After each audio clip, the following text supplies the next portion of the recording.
What's up, family? If it's your first time checking out the show, let me know what city, what state you're coming in from. If you're outside of the U.S., let me know what country you're representing. Family, I need you to smash up the like, smash up the like, smash up the likes. Also, if you have not done so already on YouTube, after you subscribe, there's a little bell next to your subscribe button. Go ahead and click that thing right now so you can get your notifications each time I drop a new video like this. That way you'll be in the loop. I'll let a few hundred of y'all come in and then I'm going in. But first, I got to pay homage and give some shout outs. Got to show my appreciation for the people that support the channel. What's up, Robert Duncan? What it do? DJ Amazing B, what's up? Laugh House Productions LLC. Got another business in the house. I love it when I see the entrepreneurs in the chat. What's up, OGG? What it do? Monty Edwins, LA in the house. Yeah. The Bahamas checking in. Alka Electric Beauty and Wellness. That's a good business to be in. Big time business. Multi-billion dollars. Yeah. Who was that? Ernest Walker?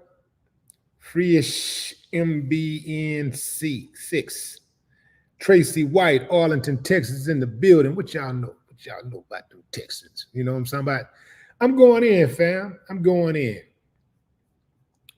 This ain't one of those lives that I really look forward to doing, fam, because, you know, for some reason, I guess I got to figure that. For some reason, I really want to pull for Kodak Black.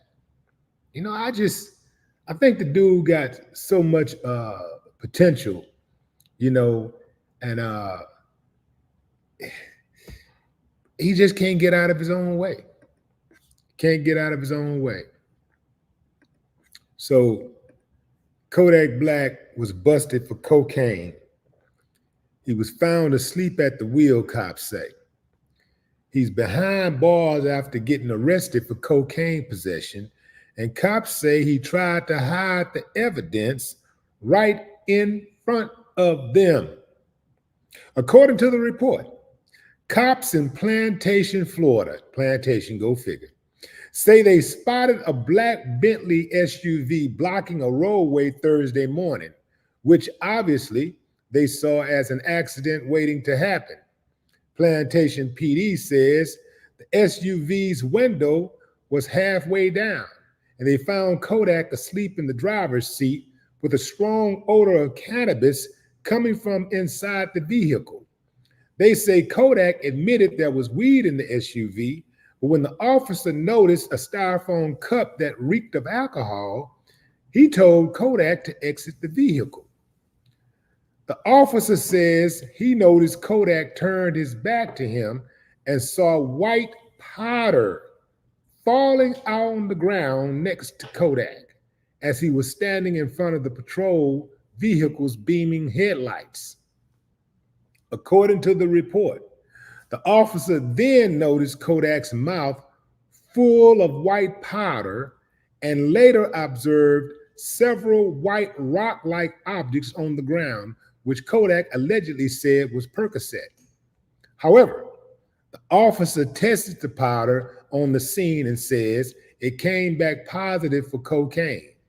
Kodak was ultimately arrested for possession, tampering with evidence, and violation of his existing probation. On the lesser end, he got a traffic violation for obstructing the road.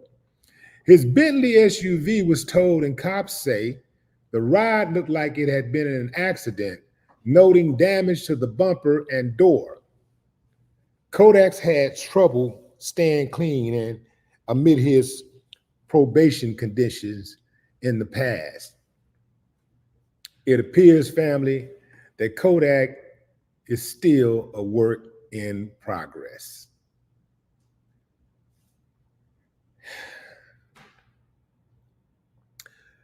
Kodak is playing with fire. It seems at times Kodak say certain things, he do certain things. It look like it's some G stuff. Like, okay, it look like he might be coming around. And then next thing you know, everything fall apart. Let me tell you something that I know about the court system. I mean, keep in mind also, Kodak got busted for drugs in February, and they sent him to a rehab. Well, I'm not sure if he got busted in February, but I know he went to court in February of this year, and they sent him to a rehab for like 30 days or something. So obviously he has an issue. He has a drug problem. And, you know, he gets a lot of breaks. Trump, you know, freedom from the penitentiary, if you can recall. You know, Trump freed him and, you know, gave him a pardon. That should have been the end of his criminal career because he had a few more years, if I'm not mistaken. But, you know, he got out. Trump threw him a Hail Mary. Now, I don't know if this is his karma for voting for Trump, saying that he's going to vote for Trump. I don't know.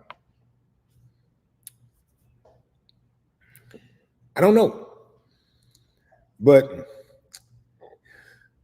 and I'm conflicted with that, you know what I'm saying? But I get it. You know, the man got you out of prison. So, you know, that's a tough thing. But going around like just making announcements that you're going to vote for somebody like that, I get it. You know, don't clown them. Don't try to down them and clown them. But I just look at things as the bigger picture. To me, is the people. The biggest picture to me is the people. To me, it's bigger than me.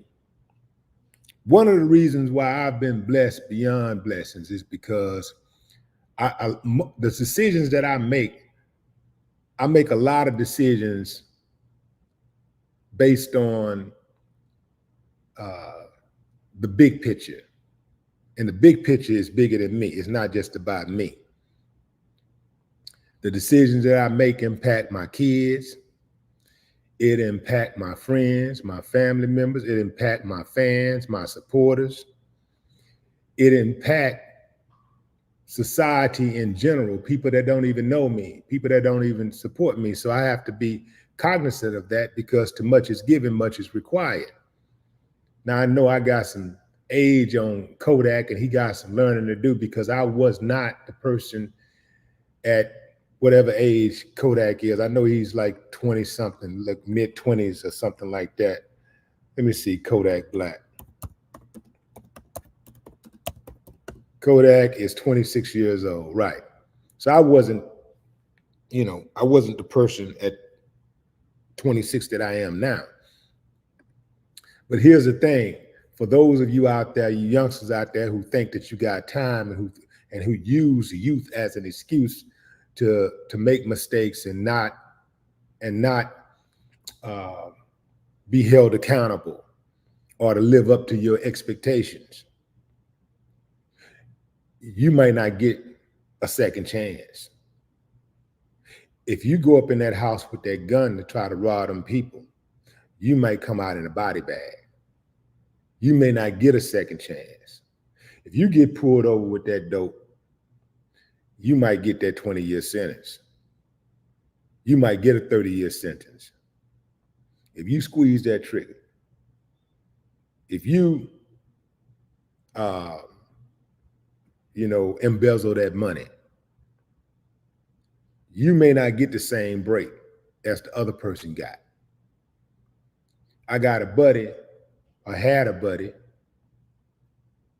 who was really a good dude. He was really a good dude, but he was too impressionable. And one day he went out with another former buddy, and I say former buddy because once I realized the type of dude he was, I distanced myself from him. He's just the type of dude that's just got bad energy. But my buddy looked up to him. And he wanted to be like him because, he had the girls. He was a football player, had the girls, and, so he did all of the stuff the bad boys do, So he wanted to be like him. Plus, he was a jacker. So he go out and they do a jack. They try to rob a dope house. They run out of the house, and them boys start clapping back, and they hit him in the back of the head, and he was dead. The thing, he's the type of dude that a person wouldn't even have to kill. If you had a problem with him, you wouldn't have to kill him. You wouldn't have to kill him at all. You wouldn't have to shoot him or nothing. You could pretty much put your hands on. You didn't have to do none of that. You didn't have to kill him. He wasn't a threat like that. He wasn't the type of dude who's gonna come back and kill you. None of that. He wasn't even like that. But he took that risk. And the first time he tried to rob somebody, he got killed. I know other dudes who robbed people many, many times and eventually got killed or went to jail for a gang of years or whatever. But the first time he tried it, he got killed. So he didn't get that opportunity to correct it. So I'm just saying, just because you are young don't mean, and other people who are a lot older, who are your elders, who did a lot of treacherous things and they survived it, don't mean you're gonna survive. And they didn't survive it because they were smart. They survived it because of the grace of God and luck. Because they turned left instead of turning right. Because they waited a few more minutes. Because somebody else waited a few more minutes. That's how they survived it. So Kodak has a lot of fans. He has a lot of influence. And to much is given, much is required. If Kodak decided to get it together, he'd have so much positive influence. But here's the deal. A lot of youngsters are looking at Kodak and they seeing him going through it. And they're thinking to themselves, if he can go do that and deal with that, and get popped and then go to rehab, come back, well, I can kind of do that too. If he's saying these type of things and he's still getting money, then I can do that too. You may not be as fortunate. Let me tell you something I know about this court system. When they give you probation,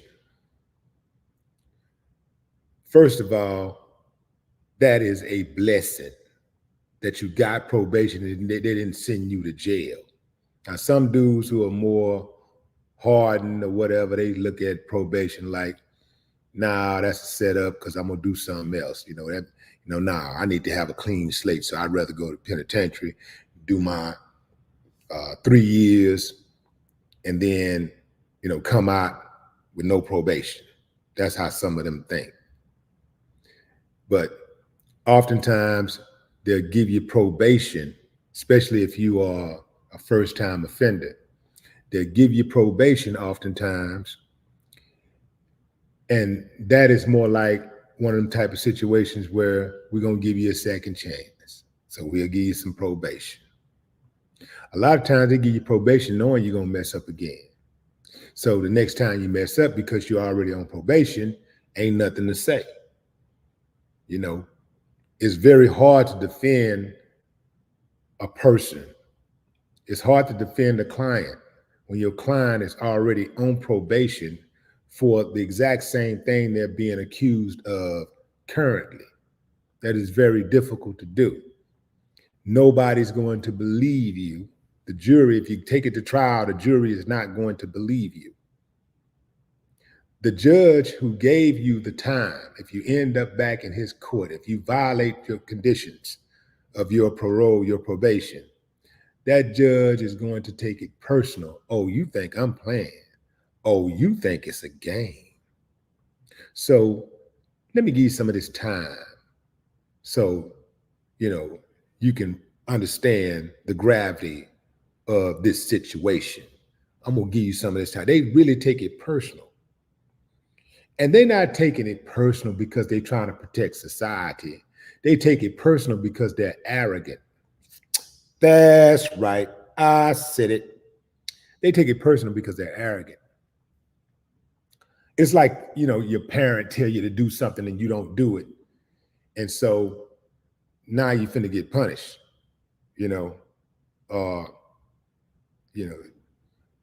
something else going on. You know what I'm saying? Like, they take it personal. When the judge give you probation, you got to have that same energy. You know how when you get probation, anybody that's ever gotten probation, and you had something going on and you got that probation, remember how happy you were, how fortunate you felt? However, whatever was going on in your mind at that time, how you felt like remember when you said, I ain't gonna do it no more? Remember before you got the probation and you said, man, if I can just get some probation, man, they ain't got to worry about me coming up in here no more. They ain't got to worry about me no more. Remember that? You got to have that type of energy after you get the probation. Some of us can't really operate without being supervised. We got to have supervised release. Otherwise, it's just something, it's a psychological thing. Some of us, we don't act right unless we know if we do something bad, we gone. We automatically gone. But it's like some of us can act right. We can give a 15 years probation. 15 years parole. Man, we'll sit up there and do all that time and be just acting right. You know what? Nah, I ain't gonna trip. Nah, I ain't gonna trip. I ain't finna let him lose my cool. I ain't finna go do that because, boy, if I get caught, I'm gone. We'll act right the whole time, the whole 15 years straight. The moment we get off probation, we back to acting a damn fool. The moment we don't have to be supervised. We don't have to go to the parole office anymore. We don't have that parole officer. We don't have that probation officer. We start acting a damn fool all over again. Some people just got to have supervision. And I found myself in that pattern at one point, and I caught myself. Hold on, I got to learn to supervise myself. I don't want nobody having stewardship over my body, telling me when to come and go. And some of those parole officers and probation officers, boy, they know they got you. So, they be trying to talk to you slick. They be all in your business, all in your personal business, asking questions they really ain't got no business asking. Someone want to pull up at your house at inconvenient times. I think some of them be drinking and stuff. I think sometimes they be leaving the bar. You know what? If you ain't got nothing to do, I'm finna go over here. Go mess with KODAK. Go roll up on him. Ding dong. Then you don't answer the door. Hey, they call you. I suggest if you inside of there, you better open that door right now. You going to jail. I'm telling you, these people be talking like that. Some of y'all don't understand, man, but you got some people that are unprofessional like that. You got some parole officers, probation officers, they're very unprofessional. And they behave that way because they feel like they got you. Now, KODAK got freed a few years ago, and the man had a clean slate. And he went back in and started doing a lot of the same things over again.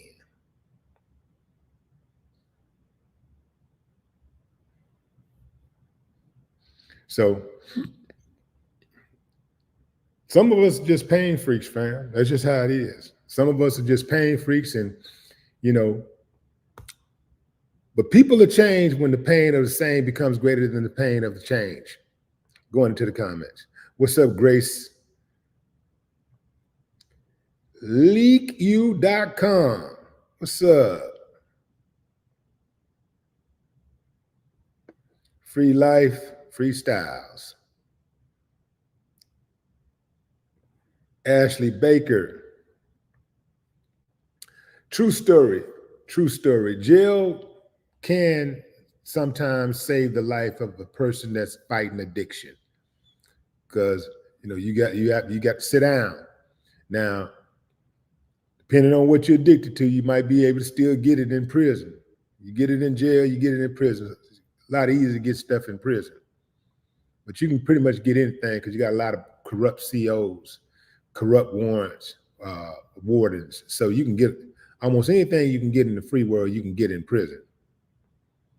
I mean, I was eating Popeyes, chicken and steak and shrimp and lobster, whatever you can afford. If you can afford it, you can get it. Yeah. I ordered everything except a woman.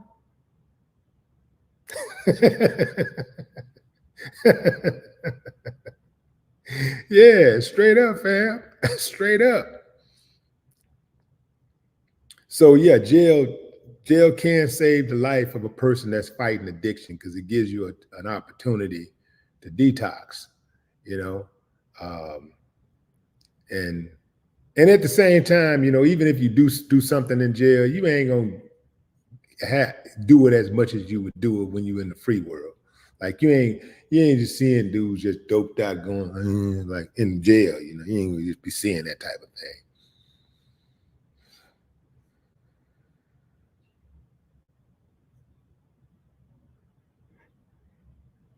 And so the thing is, and the reason why I said that, in the title, I wrote the title the way it is because, this rap thing is fleeting. Success, opportunity is fleeting. And so there's only that window is only so wide for so long. Then it starts to close slowly. And then sometimes it'll shut, and then you can't take advantage of opportunities in that particular field as you used to be able to. You have to reinvent yourself and do something different. Because, and people interest change. As much as they love him today, they might not feel that same way if a judge mess around and give him a 5-year sentence or 11-year sentence. So that could be that's a death sentence for a rapper.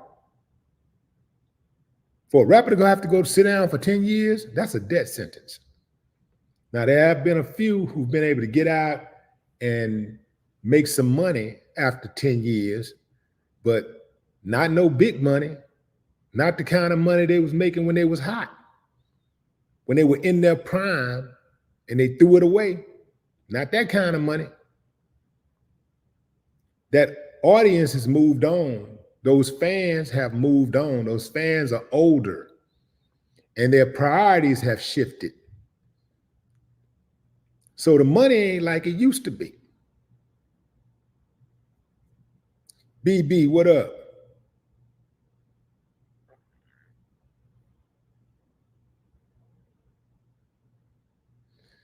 Let's see what BB talking about. So he would rather be caught with drugs and go to prison and submit to his demons than to be an example for other Black people on how to break free from those colonizers.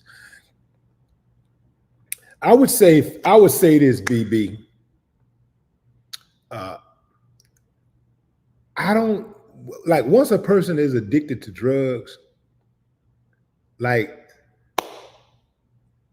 it's out of their control. It really is. From everything that I know about people addicted to drugs, the drugs come first.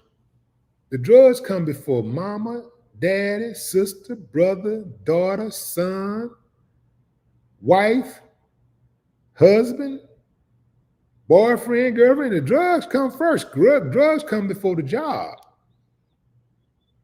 I've seen people lose good jobs, 6-figure jobs, because they couldn't stop using drugs. I've seen people blow millions of dollars because they just could not kick the habit. There's only a few people that's been able to do drugs like at a high level and get popped over and over and over and over again and get opportunity after opportunity after opportunity.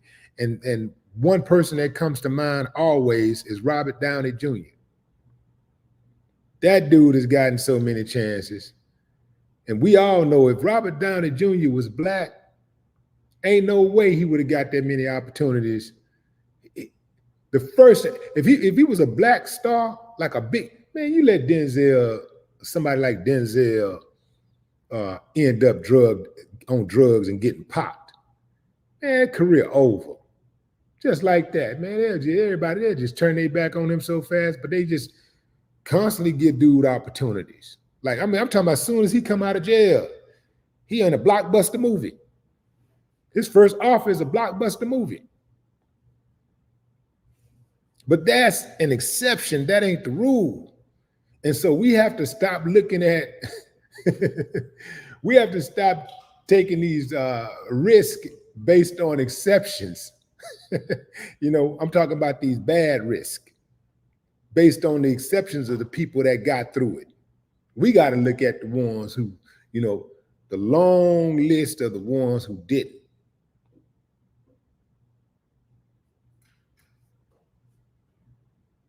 Love Crumb, what up? Loved World, Loves World, Greedy Man.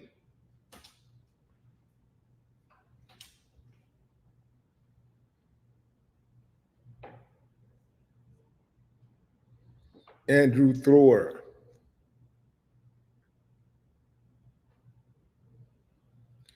Bughorse DC, what up? Muffin Bailey. Al B. Miss Jazzy is in the chat. Miss Jazzy is in the chat. What's up, Miss Jazzy? Grace Murphy. Milan Thomas. Milan Thomas, what's up? Poor Majesty. What's up, DJ X1? What it do?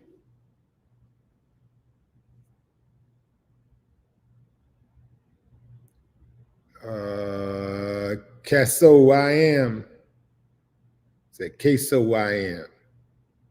Sheila E.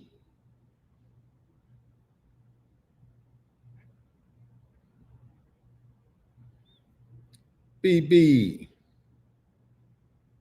Derek Davis. What's up, Derek? Courtney King. I see you.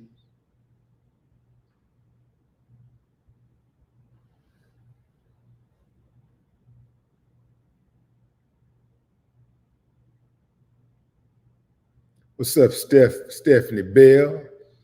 Boston in the building. Teresa. Big ups. V Bobby. What's up, V Bobby? Pamela Gatson.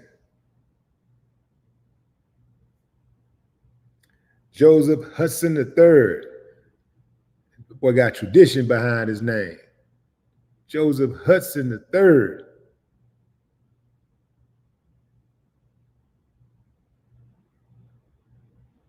Brandy Nuance. What's up, Brandy? Addison Jackson, Pamela Gatson. I gave Pam a shout out already. Stacy R, what up? Okay, Chris. Chris Smith. G Love, Dorothy Brown Hicks. Oh my gosh, 8 of 8 wireless. 8 of 8 wireless. That sounds like a business. Shout out.